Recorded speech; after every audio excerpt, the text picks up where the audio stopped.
Gaza में 19 जनवरी से cease fire लागू किया गया था। युद्ध विराम के बाद इजरायली सेना गाजा से निकल गई है और विस्थापित लोग धीरे धीरे अपने घरों को लौट रहे हैं। लेकिन इस दौरान कई जगहों से लोगों को कंकाल मिल रहे हैं, जिसके बाद गाजा में काम कर रहे मेडिकल स्टाफ लोगों के शवों को तलाश कर रहे हैं। अब तक 97 लोगों के शव बरामद किए जा चुके हैं। मेडिकल स्टाफ को दक्षिणी गाजा के राफा शहर में ही 47 शव मिले हैं। हमास के स्वास्थ्य मंत्रालय ने ये जानकारी दी है। 10,000 से ज्यादा शवों की हो रही है खोज।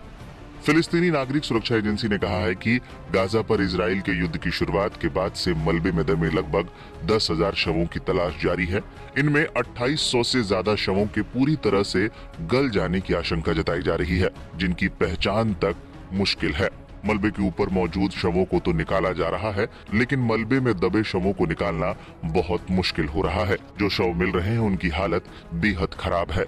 सिर्फ शरीर के कुछ हिस्से हैं और वो भी पूरी तरह कंकाल में बदले हुए हैं। कंकाल के साथ मिले कपड़ों, जूतों और अंगूठी से शवों की पहचान की जा रही है।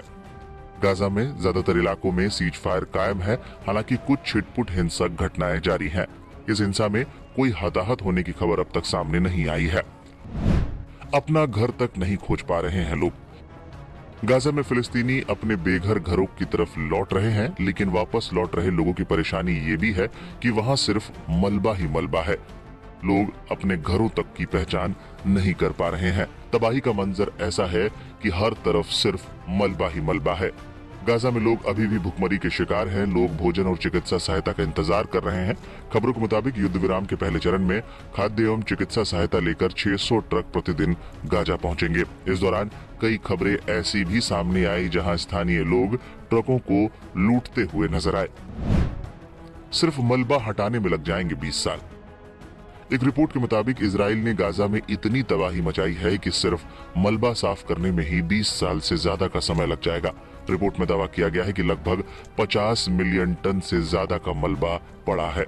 गाजा को वापस बनाने में 2040 तक का समय लग जाएगा और गाजा को इजराइल ने 50 साल पीछे धकेल दिया है।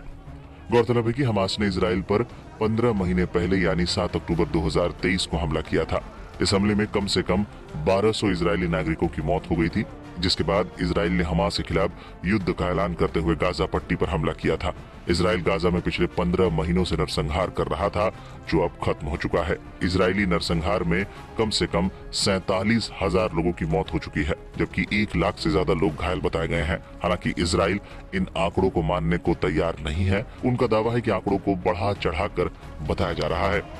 बता दें, युद्ध विराम के समझौतों के अनुसार 33 इजरायली कैदियों के बदले 1000 से ज्यादा फिलिस्तीनी जो इजराइल की जेलों में बंद हैं उन्हें छोड़ा जाएगा।